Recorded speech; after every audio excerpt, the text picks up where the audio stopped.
What's up, YouTube?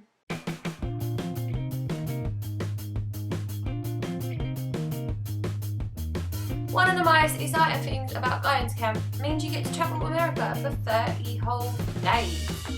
And if you've been placed to work at camp this summer, then you're probably already thinking about what you're going to do after camp and where you're going to travel to. Here's my tips and advice for travel after camp. Firstly, how are you going to travel? There are a bunch of options, from flying, buses, trains, road tripping, treks. There's so much that you can do. So let's start with DIY road trips.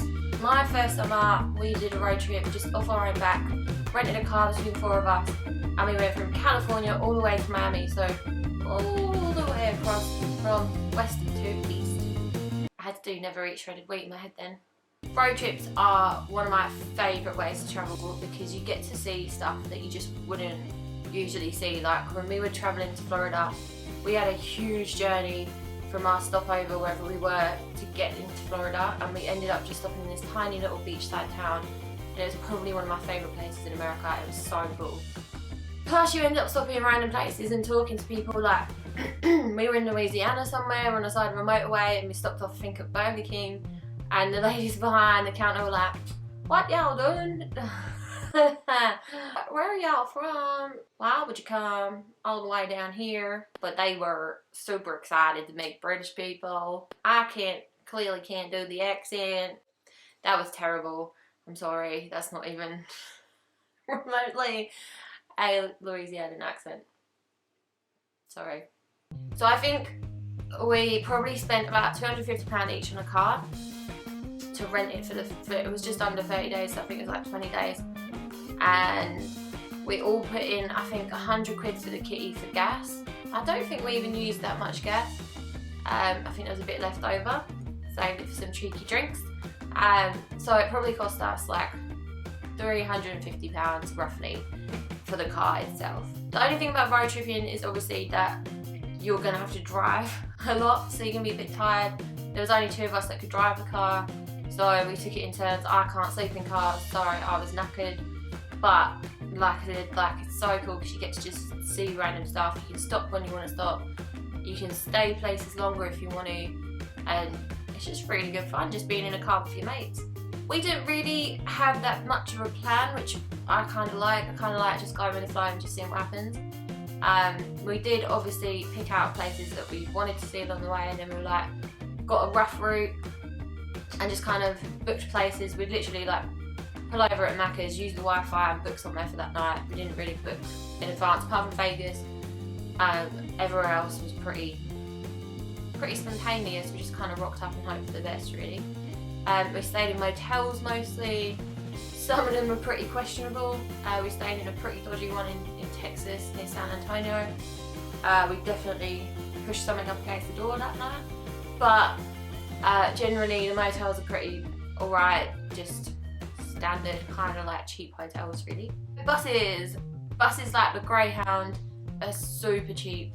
You can get really cheap tickets anywhere. They're obviously really long journeys if you're going pretty far because they stop off and they're pretty slow. They're not the most comfortable of things to sit on for hours at a time, but you can get some really, really cheap deals, especially if you book in advance. So definitely sign up to Greyhound straight away, so then you can get all the special deals and discounts and that kind of thing. I've only taken one bus, and it was from Alabama to Nashville, Huntsville to Nashville, and it was fine. I had someone snoring really loudly in the seat over from me, but apart from that, it was good, and it was super cheap. I can't even remember how cheap it was, but I think it was like $10 or something. Trains.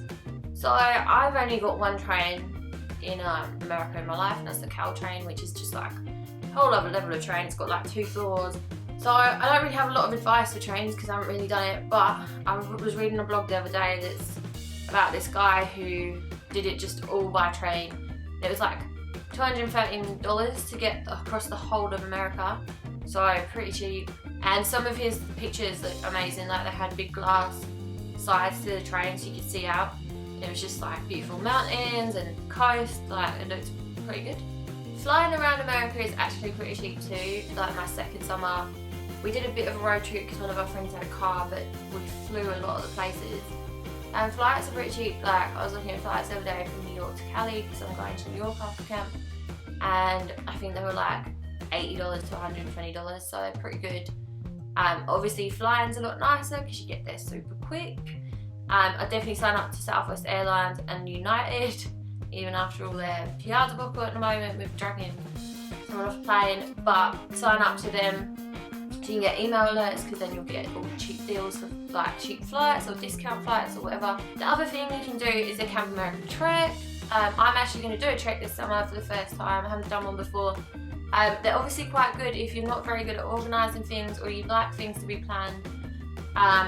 Then obviously they organise everything for you. You just turn up, they pick you up, and they drive you around. They stop you off at all the places that you should see because they know where the good places are. It also means that if you want to book something now so you know what you're doing, you can get it sorted. You can book it before you go. You can also book them while you're at camp, but obviously they sell out quite fast, so it's good to book them early. It also means that you can meet a bunch of people. A lot of the people that go on the treks around America at that time are usually people from camp, because they've just finished camp and they want to do something, so they get a discount on the treks. I think it's like a 15% discount if you do Camp America. So they're really good as well. You get to meet a bunch of people, and it's kind of good just because they take you where you need to go, like to see the places. I know a lot of the times when we were doing it on our own, we were like, we're not really sure what's to see here. We were on Google a lot trying to find stuff, didn't necessarily find the best stuff to see, might have missed a few things. So they are a good way to make sure that you see those key places, the like best places to see in the state that you're in. And I think one of the things that people worry about is who they're going to travel with. I know a lot of people already are like, does anyone want to travel here, does anyone want to travel there? The first time I went travelling, actually all the times I've been travelling after camp, has been just from I've just done it with people from camp, so made friends through the summer, like decided there's always so many people from camp that are going to travel afterwards, and you quickly kind of establish one, who you want to go travelling with, but two, also the people that are going to want to go and see the same things you want to see or do the same things you want to do or go a similar route. So you will definitely meet people at camp that want to travel. My first summer I went with 4 people I'd never met before, 3 people I never met before, and we road tripped. And then my second summer I went with 3 people again that I'd never met before, and then I met up with some previous camp people. Don't worry too much about booking things, because things will change. You'll get to camp and you'll meet people and they'll want to travel, and so you'll probably end up travelling with them.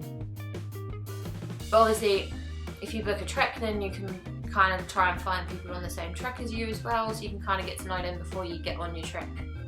When you're at camp, make friends with as many Americans as you can, because they're so hospitable and will happily have you come stay. But 2, it means you've got friends all over America, which means you can stop off and say hello, get to hang out with your mates, but also you get something to crash to. A lot of people want to know how much money you should take travelling. I think my first summer I spent about $2 grand, but we did like the whole of America. We went from one end to the other end, all the way across. We did so much stuff. Like, went to Yosemite, went to Vegas for 3 days, so definitely spent a lot of money there. It just depends how much you want to do and how much you want to see, and what kind of stuff you want to do. If you want to go to like Disney World and stuff, that's going to set you back quite a lot. It's expensive.